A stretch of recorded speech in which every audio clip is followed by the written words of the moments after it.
What's going on, everybody? This is Marquise Taylor, and this is Deshaun Lines. What it do? That's right, and we are on the dotted line. We got another episode for you guys today. Today we're going to be talking about the top 5 moments of 2018 for us. Our top 5 moments of 2018. So, we're going to jump right into it. The first thing that we're going to talk about is the Kanye West thing. Where he said slavery was a choice. The fact that he said that earlier this year, that's crazy. How you feel about it? Man, it was it was a crazy uproar when he said that. Everybody took it the way they should take it, because when you hear something like that, as slavery was a choice, it's hard to process that right away, because the way it's like Kanye said that and left people hanging. But we actually did an episode about that.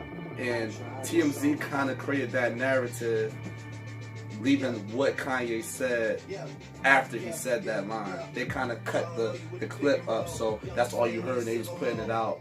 So that was a crazy situation. Kanye had he was supporting Trump a lot this year. He was saying this. I get some of the things that Kanye said, what he's trying to say. He just can't articulate himself well. And people's going to take what he say the wrong way, period. And he doubled back. He was in a Chicago radio station. And he was like, I'm sorry. I'm so sorry I said that. Like, yo, Kanye, stand on what you said, brother. Like, who cares what people say? They gonna still buy your shoes anyway. So... Absolutely. And on top of everything, first of all, I'm a Kanye West fan. Ever since his first album, College Dropout, Late Registration, love all of his music. But I feel like, when he speaks, when you speak about something is a subject that's that touchy, you have to articulate yourself better. And also, you really need to do your research. Because you don't want to sound like an a-hole, and then everybody take what you're trying to say out of context. That's when you have problems. Right. And that's what happened with Kanye. I mean, like you said, they chopped the TMZ interview up. Right. Yeah, I heard the full interview, so I heard everything that he said, but he still left too much room for, interpretation. Yeah. So, that was a really big moment.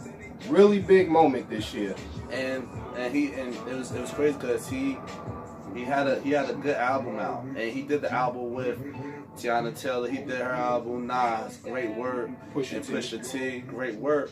So it kind of took away from what he was doing this year. So hopefully Kanye have a bounce back 2019, that he's not rubbing people the wrong way like he was doing this year.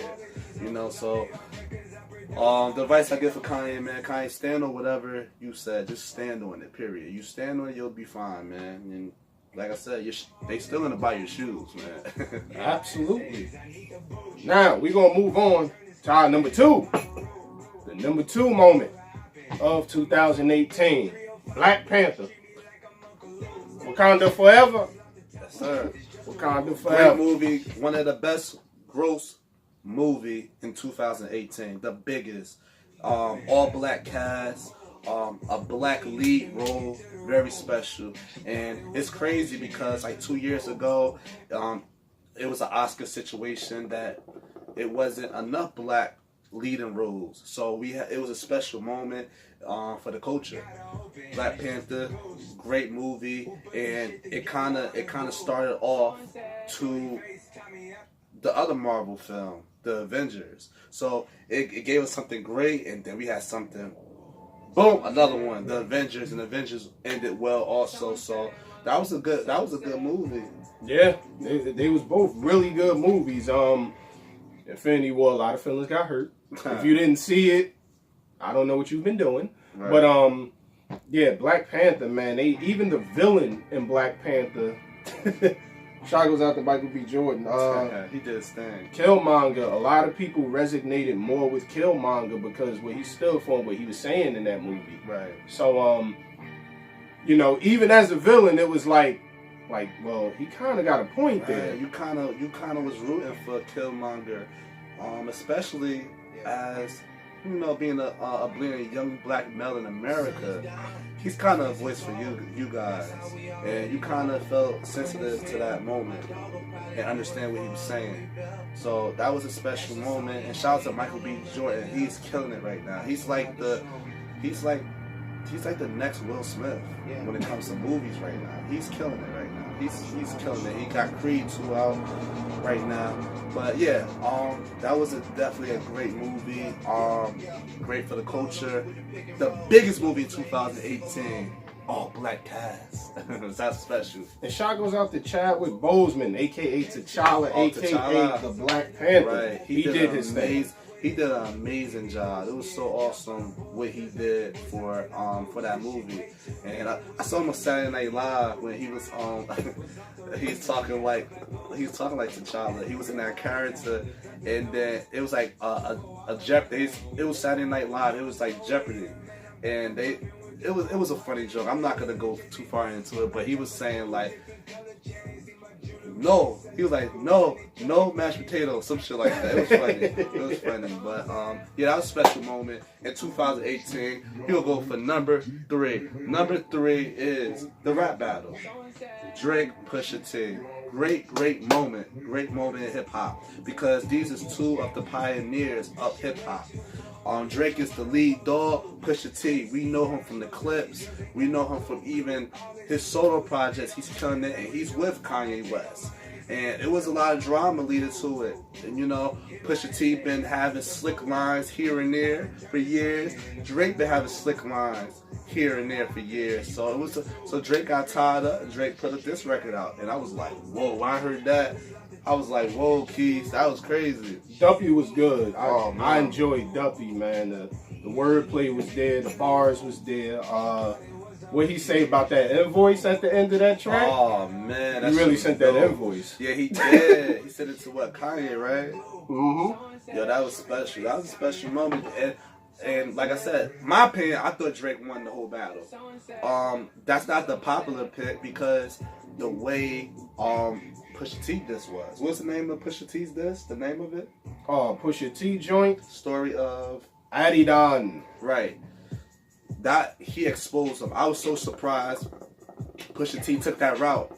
He took that route like, I'm gonna expose him. I thought it was gonna be more of a lyrical thing.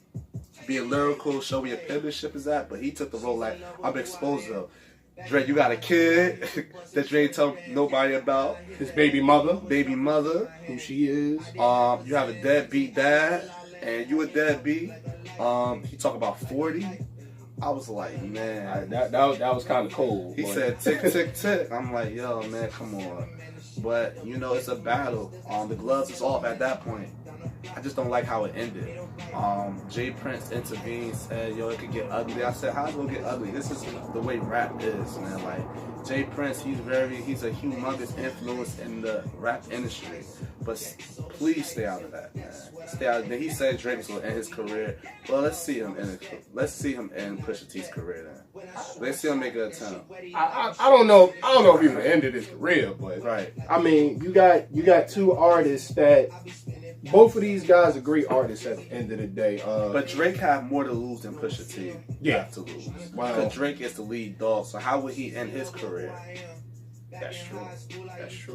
Unless he put out a video that Pusha T did that he don't want nobody to see. Does that exist though? We don't know. Right.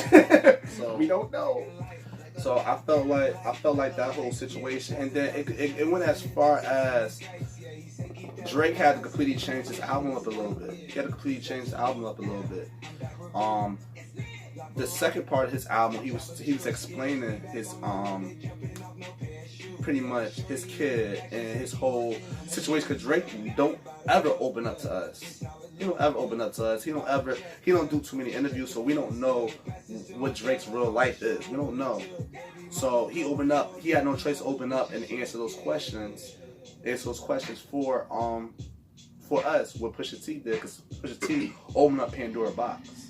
The closest we got to that was in that Emotionless track that he dropped. Oh my God, that was amazing. He said, I wasn't hiding my kid from the world. Wait, what did he say? No, I wasn't hiding my kid from the world. I was hiding the world from my kid. Right. Yeah. Special line. And it's true.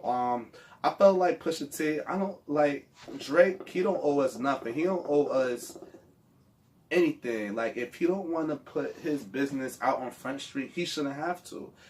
He know how evil things may be if you put your personal business on social media. So that's true. You got to be careful. So I didn't really get that part. I was like, well, Drake did the right thing. He don't want to put his business up on Front Street. So I just want to hear the bars. I don't care nothing about these guys' personal life. I just want to hear the bars. But you got to remember, when you're that big, you're that famous, you got people that you're pretty much open to the public. So a lot of things can get shown. Right. You know what I'm saying? You're a public figure. You're out in the public. You're famous. So if the media get a hold of something and puts it out, that's a little bit of what you signed up for at the same time in that light. Well, yeah. I do agree with that, because if you is a celebrity, you signed up for your personal business to be out if somebody get a hold of it. But Drake been doing a great job putting that private.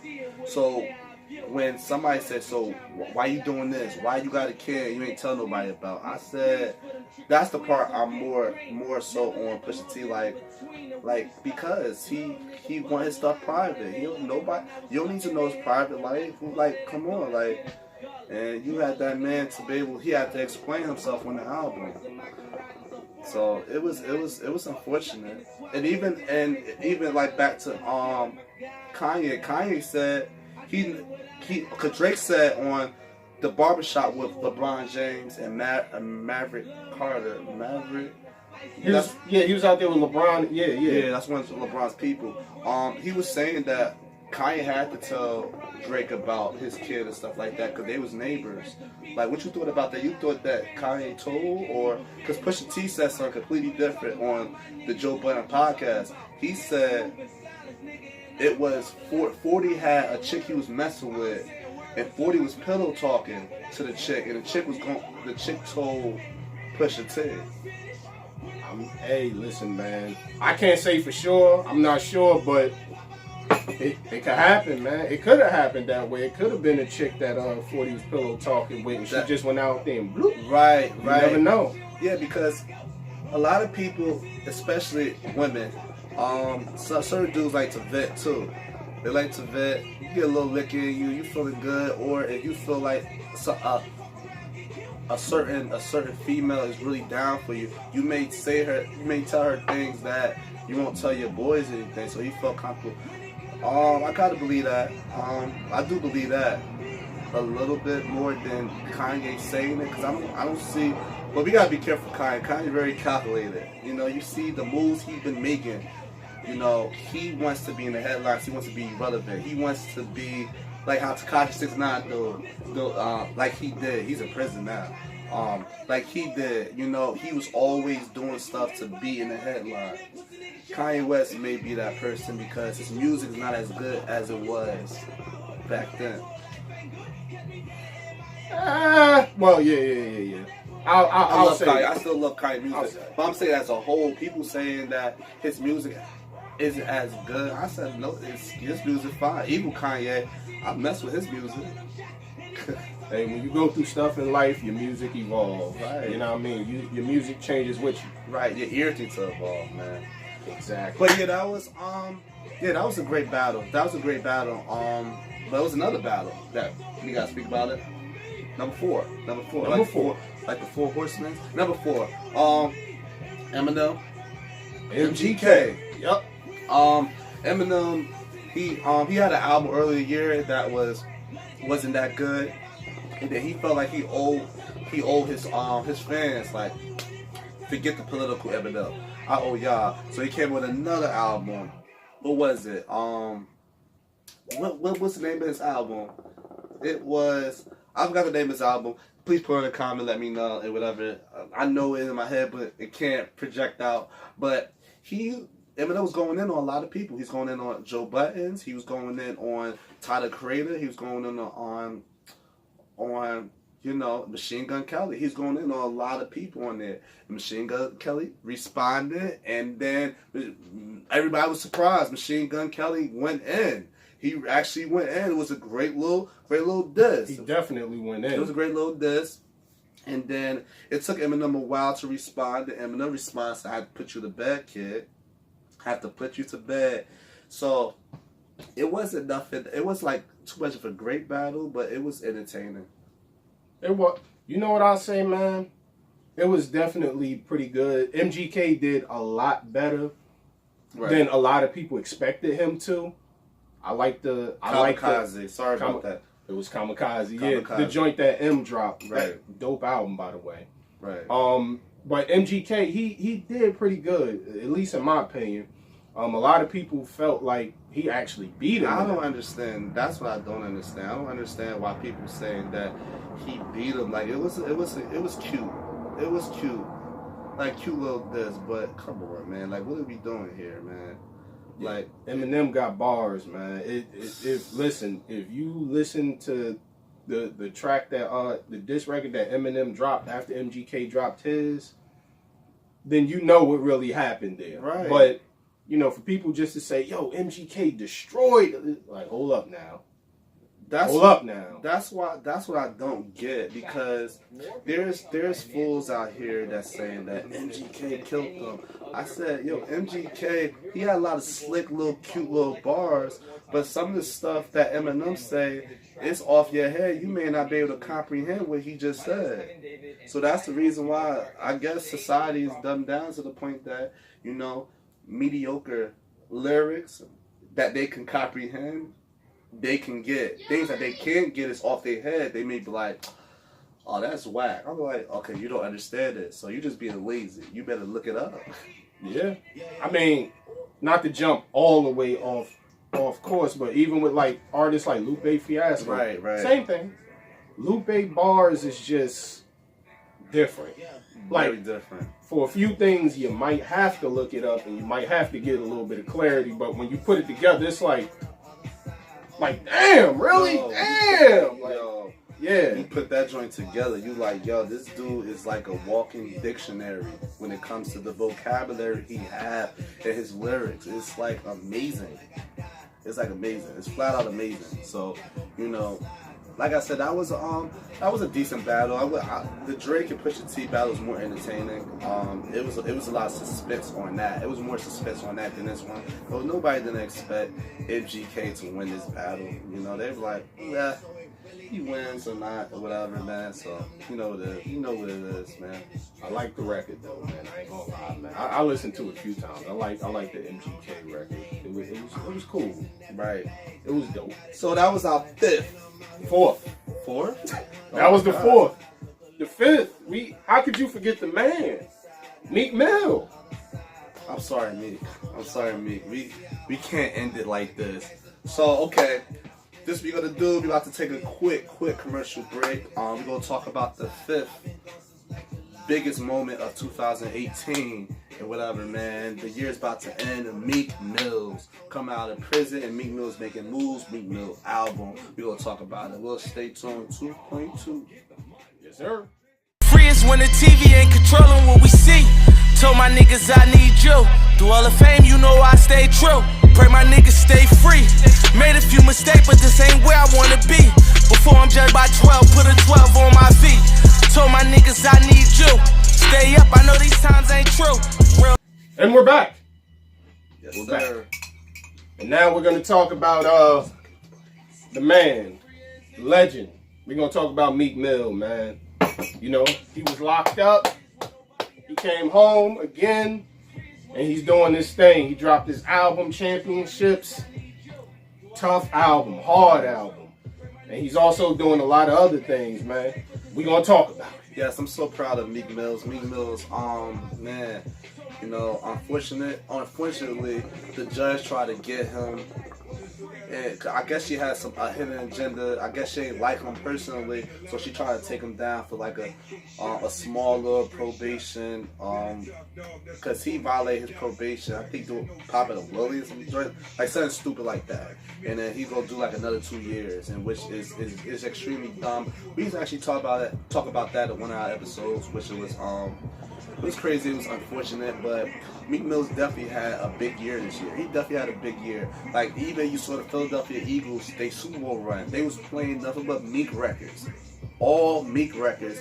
Like, it gives you goosebumps when you hear Dreams and Nightmares. And then when Meek finally came home, that year, Meek came out. He came out doing as much as he can. You see him on CNN talking about prison reform. You see him making all these different types of moves that is trying to help people, help the voiceless out there, people that don't have that platform, because he only got out because he's a celebrity. A lot of people in that circumstance don't have money to have the best lawyers, don't have the clout that he have to be able to, for people to get him out. He had Robert Kraft, the Patriots owner, the Patriots football team owner, Robert Kraft coming to him, the 76ers owner. He has so many powerful people, putting pressure on the system to get him out of there. And now Meek Mills he's trying to pay back what they did for him. He's trying to get other people back, man. That's powerful, man. Meek, man, salute to you, brother. Absolutely. I'm proud of Meek, man. He's trying to reform this whole system. He's trying to get certain things changed, certain laws changed. And like you said on CNN, right. I forget the guy's name that interviewed him, but it was like, come on, dog. And then Meek he asked him the question like, yo, so do you think a young black man in America, you think he pulled the gun out on a bunch of police, right? And he's still living? And dude got real quiet. He acted like he didn't want to answer the question. Right. He was asking him, hey, if you came from a neighborhood that's see nothing but killing, murder every day, 7 days a week, would you carry a gun? Dude was like, yeah, I'll probably carry a gun. Yeah, you would carry a gun. Yeah, because people for the guy he was talking to, he came from probably a great background that he ain't have to deal with seeing conflict situations like that. He didn't have to deal with adversity when it comes to the upbringing. Yep. I'm not talking about anything else, because I don't know his life, but I'm talking about as far as the upbringing, that the adversity you have to freaking get through, man. And Meek was telling him the circumstances that we go through every day. Like I was born and raised in North New Jersey. My life could have been completely different. And like I had people older than me that was always in my ear, even if I didn't want to hear them. They was always in my ear, always in my ear, always in my ear. Yep. And then it resonated. The older I got, they was always in my ears, in my conscience. And that's why I started to listen when I got older. That's not the case. That's not the case with a lot of young kids out here. They don't have that. I was fortunate to have that. A lot of these young kids don't have that. That's in these conflict environments. They don't have that. They don't have that role model or just a OG that could tell them like, yo, young blood, you do it like this. They have their teachers, but they not listen to their teachers in school. It's just hard. Absolutely.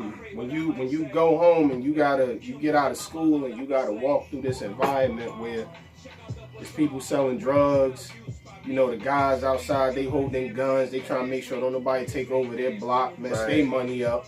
That you see that. Right. You see that, and then those are the type of people that you see with the money in the neighborhood.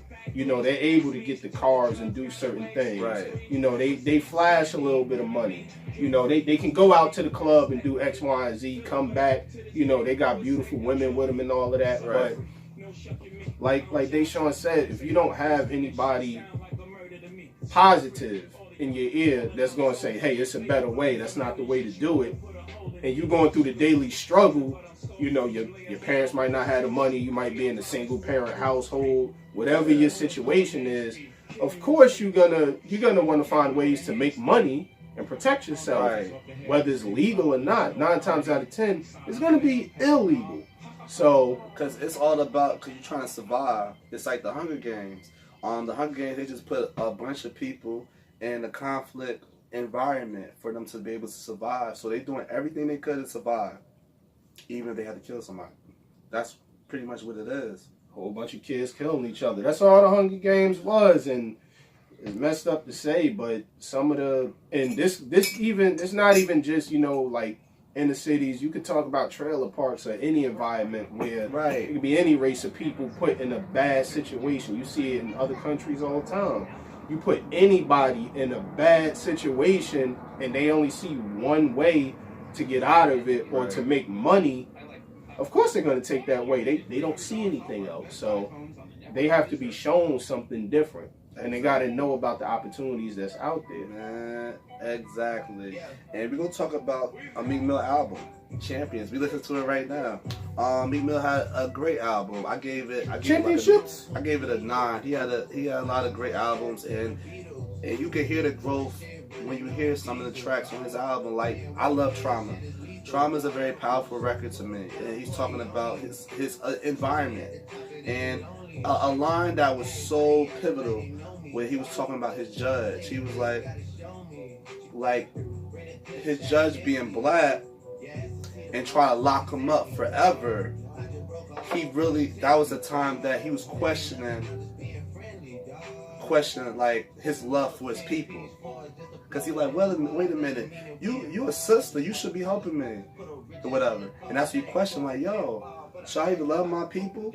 Whatever. And he questioned. So that's a very pivotal thing, because we actually done a society like that too with the self-hate. Self-hate is very pivotal in our community. Killing each other for no reason.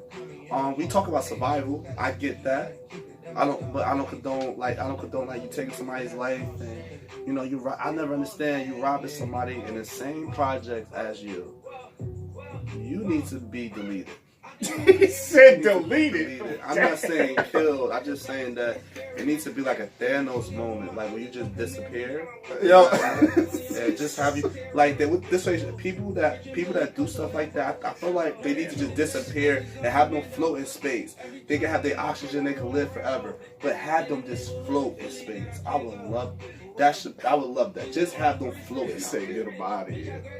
Get them out of there. Float in space. I just never understand that, but he was talking about that. He was just talking about trauma in the community. It's man, great album, I must say. Oh, my record is What's Free. Him, there's Meek Mill, Rick Ross, and Jay-Z. Oh God, Jay-Z, man. Now listen, it's Meek's song. Don't get it twisted. Meek did it. He definitely did his thing. I really like the hook that he threw up there. What's Free? Yeah, I love it. But when Jay-Z came up there, and Jay-Z said, man, yo, again, he's talking about being self-sufficient, man. Like, yo, right. You got to find a way to be self-sufficient, make this money. And where he say, who's your employer with the hairpiece? Oh, yeah. And a lot of, I keep hearing that a lot lately. Like, you know, you work for an employer, so how can you be free? I mean, it's all about the mindset at the end of the day. It's what you want out of life. But back to the album, Meek Mill's Championships. Very proud. You know, feeling like winners. I get goosebumps hearing a lot of the tracks on the album. I feel like he deserved Album of the Year. One of the biggest records. And young artists, y'all need to look at this man and look at the growth. Look at the growth. And if he ever reach out to you, you know, listen to this man. Man been through a lot. He been through a lot, like nasty dreads, rapping in Philly, North Philly. And then he's this man today, man. It's amazing. Everybody gotta evolve. Everybody gotta get better. You know, salute to the great Meek Mill. Salute. So we gonna wrap it up though. Oh, definitely. We gonna wrap it up. I'm gonna get a quick shout out to Ain't No Telling Podcast with the homie Darrell Adams and Dave B. They got a new episode out right now. Big sports podcast. If anybody likes sports, so follow them. They talk about my Dallas Cowboys. I see I'm sporting the the Christmas hat. Support them, and also Mask On Photos in Cali. Mask On Photos. Go to IG right now. Mask On Photos. Support them also. So Marquise, give us a quick final thought about the whole topic, because the year's about to be out. Oh yeah, great year. A lot of good, a lot of bad things have come out of this year. Hopefully for everybody out there, it's been more good than bad. Hopefully this year was a really good learning experience for you. And real quick, I just want to give a shout out to Rock Lee. Rock Lee. Listen, I don't know who watched Naruto, who cares about it, but I don't know nothing about that's that. the man right there. But real quick, I'm just going to hurry up and finish wrapping it up. Like I always say to everybody out there, the best thing that you can do is love yourself. Please love yourselves, because nobody else got to do it. Right. Don't look for nobody else to do it. You got to love you. Right. And that's it. You already know. My name is Deshaun Lyons, and this is Marquise Taylor. It's on the dotted line.